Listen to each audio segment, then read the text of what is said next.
Now, I don't just say this hypothetically. There is a lawsuit that has been filed against our Speaker of the House. And there has been a verbal charge lodged against him. So the fact that if you want to make sure you keep your district, you just need to go along and get along with Joe Straus. You push back on me, you're going to lose your district.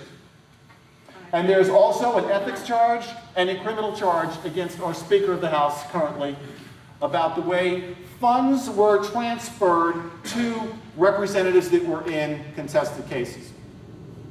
Now, you would think he was giving nothing but money to Republicans. That's not the case. Money was going to Democrats as well. Because Joe Straus recognizes without the Democrat vote, he cannot win. So we could win at the election ballot box and still lose in court. It's another reason why we've got to ensure that we have a conservative Speaker of the House. The redistricting is key. How do we accomplish this? And this is your assignment.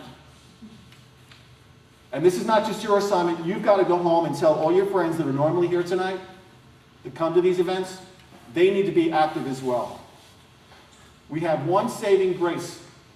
And thank God for the Liberty Institute lawsuit, because we have a voice now.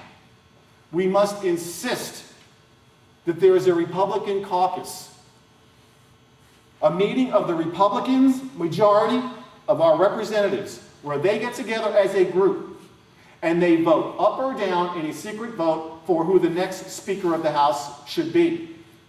If we do not have a caucus, we will lose. So Joe Straus is pushing back against the caucus, as is my representative. They don't want that caucus because they know it's a losing battle. We are the majority as a Republican Party. We have motivated, active Tea Party individuals that are in office. They want to do the right thing, but they're pushing back.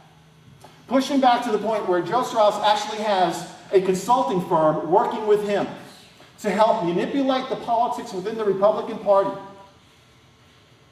to where he can control that speakership. Funding going to the Texas Republican Party. Some of you may remember we were in the red as a party. We're not now. Because of the way the money came in to the Republican Party. It's not ethical. What they're doing there is legal, but it's unethical. I say it's time for us to have an ethical, above-board, transparent legislature body this time. And we have the right to do that. We have a right to demand that. So all you have to do is call your representatives. Vicki Truitt. Vicki Truitt.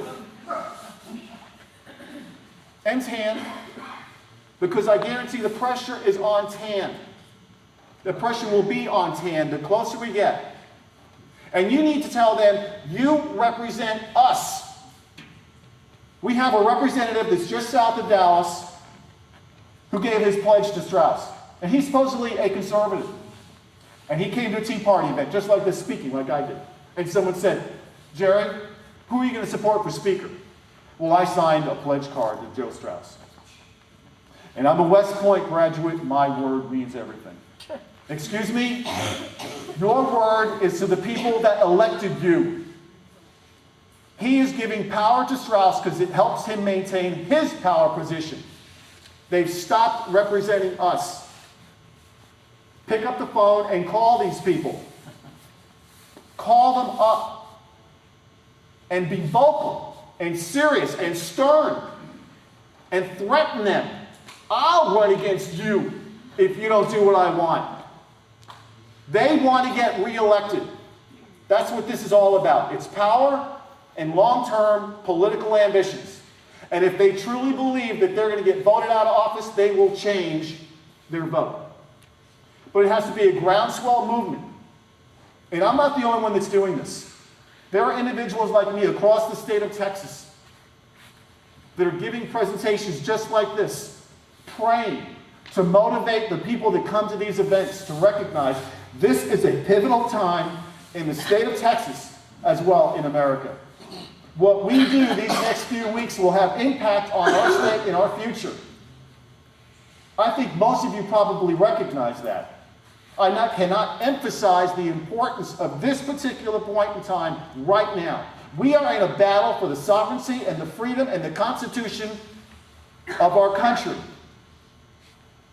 I won't even go to the airport now because of what they will require me to do to get on an airplane. Do you think it's a coincidence that when you go for that body scan, you have to raise your hands? What does this symbolize across the world in war? I surrender. Why not this? Why not this? Why this? Is there a subliminal message that they're sending to the people of America? To our children? Your 11-year-old daughter? Because you're afraid to have her exposed to the radiation of this machine. That some stranger is going to grope your daughter so that she can get on an airplane. The FAA has the audacity to say, you lost your rights when you wanted to get on that airplane. I never gave up my rights to anyone, especially some bureaucratic agency, ever. And we cannot submit to this type of treatment as citizens. We have got to fight back.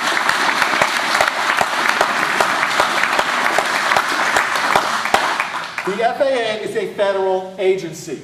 Again, it falls back to the 10th Amendment. Will Texas allow federal organizations and agencies to dictate how the citizens of Texas are going to live and behave? I say no. I say no, absolutely not. Right now, I draw the line in the sand. Enough is enough. Susan's grandmother said to her when she was a child, you let the government tell you to wear a seatbelt, there's no telling what they'll be telling you to do in 30 years. And look where we are today. They're telling us what to eat. They're telling us there was a lawsuit in California against an individual that captured rainwater and put it into one of those rain barrels. Do you know what they sued him for? The water belongs to the government. Yes. Now, they own our water, they own our food, carbon dioxide, we're taxing for breathing. We have lost every single right that we have. And these rights are inalienable rights that were given to us by God.